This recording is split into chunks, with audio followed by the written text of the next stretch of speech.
Binigyan ni Ramon si Tanggol ng isang baril bilang tanda sa pagiging ganap ni Tanggol bilang Montenegro. Sinabihan ni Tanggol ang kanyang lolo at ama na hindi niya aakalain na matatanggap siya nito kaagad bilang pamilya nila at nagpapasalamat din si Tanggol sa kanyang lolo at ama sa pagmamahal na ibinigay sa kanya. Niyakap naman ni Ramon na mahigpit ang kanyang anak.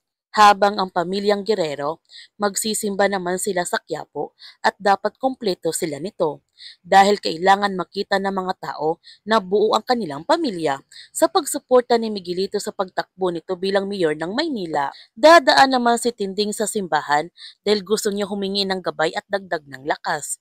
Ngunit sa pagdating ng mga Guerrero, sobrang nagulat si Tinding nung nakita niya ito.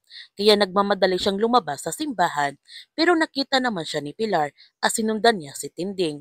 Buti na lamang nakatago kaagad si Tinding at bigla na lamang umiyak ng husto si Tinding nung nakita niya ang pamilyang Guerrero at nanumbalik ang lahat ng sakit sa kanyang nakaraan. Gayunpaman, aaralin naman nila Tanggol ang pagkatao ni Miguelito at doon nila malalaman kung magkakasundo ba nila ito. Kaya nagkaroon sina Tanggol at Miguelito ng isang karera at mukhang mainit ang kanilang paglalaban. Nung nangunguna na si Tanggol sa karera, hindi naman matatanggap ni Miguelito na matatalo lamang siya.